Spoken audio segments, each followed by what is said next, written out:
There was no drama or controversy in Saturday's UFC Fight Night 234 main event rematch between Magomed Ankalaev and Johnny Walker.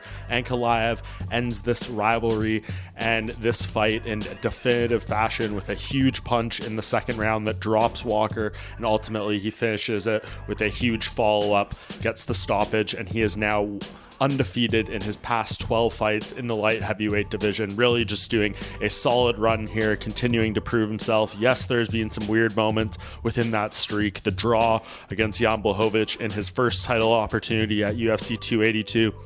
The no contest with Walker here, but in this fight he shows that he is very capable of being devastating. Some people like to label him as maybe a boring fighter at times, but that was not the case here. Didn't shoot for any takedowns, go for any grappling against Walker, and delivered the message that he was wanting to this division, to the UFC, to the fans, that he should be next to challenge for the light heavyweight title. And I think there is a decent chance that is what happens for him next year. Of course, Jamal Hill, the former champion who was forced to relinquish the belt due to injury, has been promised a title shot upon his return, but I do not think he is going to be healthy and ready to go by the time Alex Pereira, the champion, is ready to defend again. And of course, everyone talks about this glaring UFC 300 main event hole on April 13th. Ankalaev saying he would be ready to make the turnaround and challenge Pereira on that card, on that date. And I think there's maybe a decent chance that that fight does come together. If not for that card, maybe soon after that.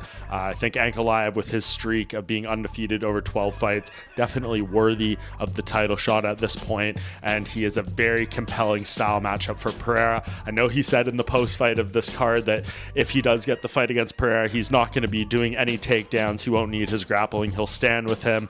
Whether that's just bait or he would legitimately follow through with that strategy, which of course would not be the wisest thing in the world to do against Alex Pereira, remains to be seen. But it's a good way to maybe get some people on the hook and maybe make that fight happen. But his overall skill set, you would imagine a bit of a nightmare matchup for Pereira. So I'd be quite fascinated to see how the new champion deals with that, whether he'd be able to get a title defense over Ankalaev, who you could make an argument is his worst style matchup in the weight class. So let's see what happens here. But Ankalaev, a 12-fight winning streak, or unbeaten streak rather, he is deserving of it. He should get that shot, and I'd like to see Ankalaev versus Pereira potentially at UFC 300.